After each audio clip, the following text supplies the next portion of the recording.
Hey, so this video's about how married couples sometimes set up their estate plan in a way that unintentionally causes their kids to pay extra tax when after mom and dad pass away, the kids start selling off the assets. So I'm Paul Rabelais here, estate planning attorney. First time I've tried to use the whiteboard in a video like this. We're going to give it a shot, see what works. I'll probably fumble through it the first time and get a little better at it, make it clearer as I get some experience. So this is an issue, a lot of people don't even know this issue exists, and it's an issue that really sprung up as a result of the estate tax being somewhat phased out. So I want to go through the steps, and before I go through the steps, let me give you an example. And this all has to do with the step-up in basis and how much tax is paid when heirs or beneficiaries or children sell assets that they've inherited. I got to give you an example. So the example here is husband and wife, or you could call them mom and dad. They buy something. Let's call it stock. They buy stock for $100. Years later, husband dies. That stock is worth $500. Years later, wife dies. The same stock is worth $1,000. And then, of course, the children inherit it, and they want to sell the stock. They need some cash.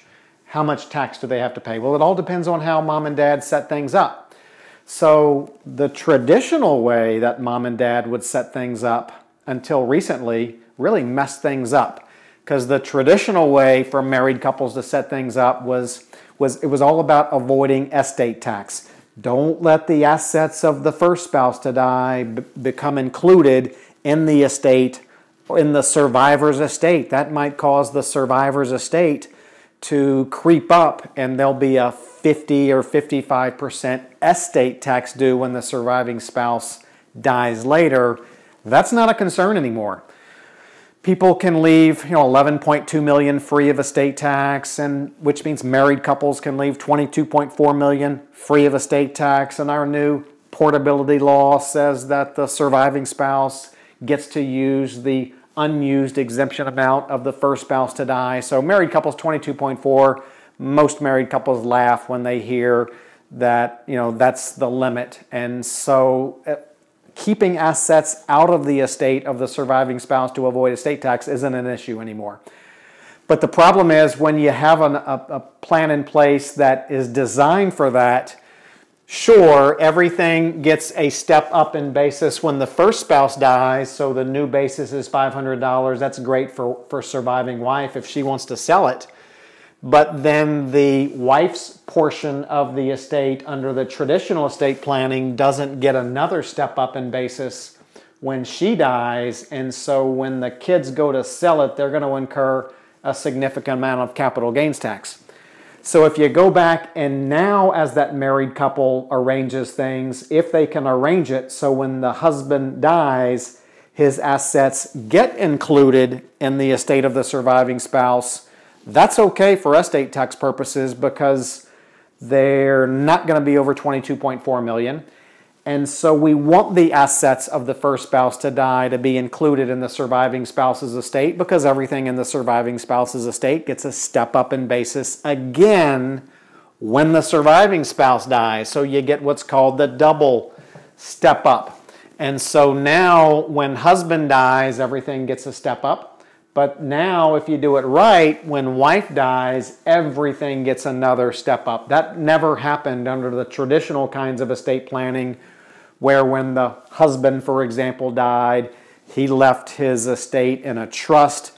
People called it a QTIP trust, an AB trust, a credit shelter trust, a family trust, survivor's trust. The idea when the first spouse dies, that spouse's part becomes irrevocable and it's not included in the surviving spouse. Sometimes parents would leave usufruct or couples would leave usufruct to each other, same concept.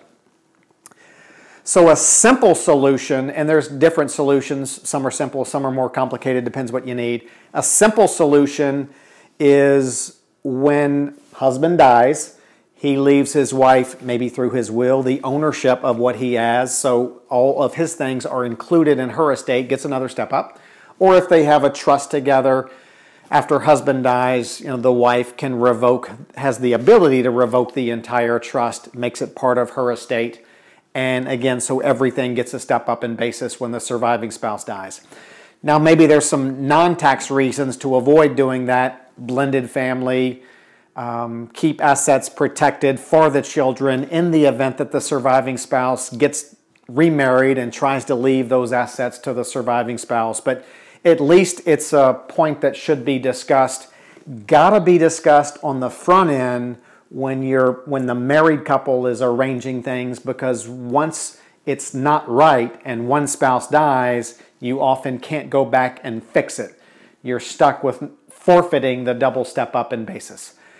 So there you have it. I hope that helps. You can find out a lot more on the capital gains tax step up in basis on other of my YouTube videos. You can find out more on my podcast, Estate Planning with Paul Rabelais. And check out our website, rabelaisesstateplanning.com. Hope that helps. Particularly relevant for people in community property states who benefit from that step up in basis when the first spouse dies. But then again, still got to get it right to get the second complete double step up in basis.